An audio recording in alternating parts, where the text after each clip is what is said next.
Gixxer 250 বাংলাদেশের recent launch হলেও same লুকসের Gixxer 155 2019 সাল থেকে বাংলাদেশে অ্যাভেলেবেল, যার জন্য এই লুকটা অনেকের কাছে ব্যাকডেটেড লাগতে পারে।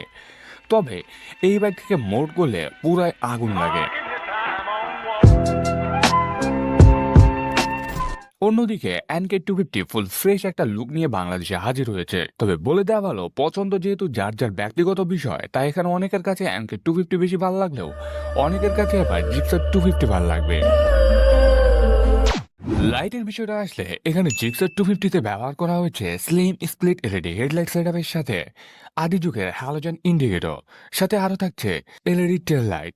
4 লক্ষ টাকার একটা বাইকে 300 টাকার এলইডি ইন্ডিকেটর যে কেউ আশা করতেই পারে। অন্যদিকে এমকে 250 তে ব্যবহার করা হয়েছে স্লিম স্প্লিট এলইডি হেডলাইট সেটআপের সাথে স্লিম এলইডি ইন্ডিকেটর এবং টেল লাইট। আর সব দিক বিবেচনায় এখানে